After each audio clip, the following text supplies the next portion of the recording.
সালটা তখন 2014। 33 বছর বয়সেই হঠাৎই আন্তর্জাতিক ক্যারিয়ারের ইতি টানেন কেভিন পিটারসেন।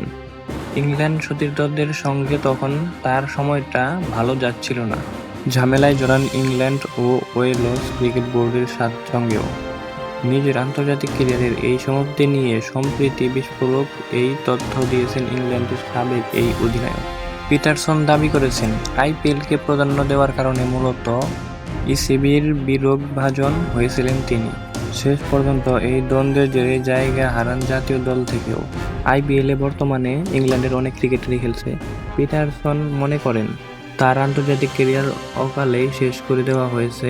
তার বাসায় যখন ইংল্যান্ডের হয়ে পথ চলা শেষ হয় তখন তার বয়স মাত্র 33। সে খেলেছে 104টি টেস্ট, অথচ আমার 150 থেকে 60টি খেলা উচিত ছিল, এভাবেই বলেন তিনি। ইংল্যান্ডের হয়ে টেস্টে 47.28 গড়ে টেস্ট সেঞ্চুরি সহ মোট 8,181 রান করেন তিনি।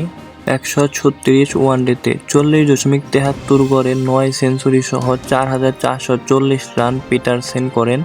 আর টি-20তে 37টি ম্যাচ খেলে 1.41 স্ট্রাইক রেটে ব্যাট করে 1,176 রান করেন তিনি। পিটারসেন বলেন, কিছুদিন আগে জস বাটলারের সাক্ষাৎকার নেই। সেও আমাকে ধন্যবাদ দিয়েছে, কারণ আমি যে ত্যাগ স্বীকার করেছি তারা সেসবের ফসল ভোগ করছে।